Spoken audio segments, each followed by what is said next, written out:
ఒక మామిడి పళ్ళ వ్యాపారి ప్రతిరోజు తన దగ్గర ఉన్న సగం మామిడి పండ్లు అమ్ముతుంటే 10% నష్టం వస్తుందంట, అంటే కుళ్ళిపోతున్నాయి.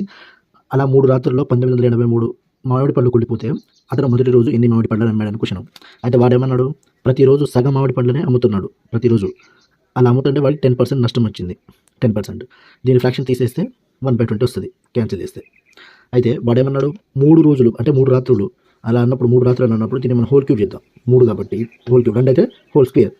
అలా 1/8,000 వస్తుంది, 8,000. ఇదేమో మొదటి రోజు ఉన్న కాయలు, ఇది నష్టం అనేది. వాడేమన్నాడు, మొదటి రోజు సగం పళ్ళని అమ్మాడు. సగం పళ్ళు అంటే 4,000 అమ్మాడు. ఇంకెన్ని ఉంటాయి, 4,000 పళ్ళు మిగిలాయి. ఇందులో 10% నష్టపోయాడు, అంటే కుళ్ళిపోయాయి. ఎన్ని, 400 కుళ్ళిపోయాయి. 400 కుళ్ళిపోయినట్టు. ఇప్పుడు ఏంటుంటాయి, 3,600 ఉన్నాయి. ఇందులో మళ్ళీ ఇందులో ఎన్ని అమ్మాడు, మళ్ళీ 1,800 కాయలు అమ్మాడు. ఈ 1,800 కాయలు అమ్మగా మిగిలిన ఇంకెంత మిగులుతాయి, ఇంకా 1,800 మిగులుతాయి. ఇందులో 10% మళ్ళీ నష్టపోయాడు. 180 కాయలు ఉంటుంది, నష్టపోయాడు. 180 కాయలు నష్టపోయాడు. నెక్స్ట్ ఏంటి ఉంటాయి, 1,620 కాయలు ఉంటాయి.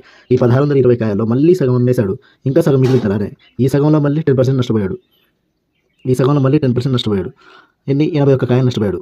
అంటే 3 రాత్రుల్లో ఫస్ట్ డే 400 కాయలు నష్టపోయాడు, సెకండ్ డే 180 కాయలు నష్టపోయాడు, థర్డ్ డే 81 కాయలు నష్టపోయాడు.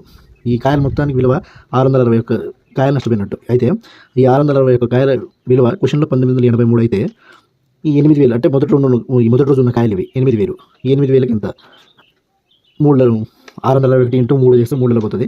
8 అంటే 24,000 కాయలు తన దగ్గర ఫస్ట్ ఉన్నది. ఇలా కాకుండా విత్ ఆప్షన్ కూడా వెళ్ళిపోవచ్చు. మనం ఒక ఆప్షన్ అనుకున్నాం అనుకో, అది నెక్స్ట్ వీడియోలో పెడతా.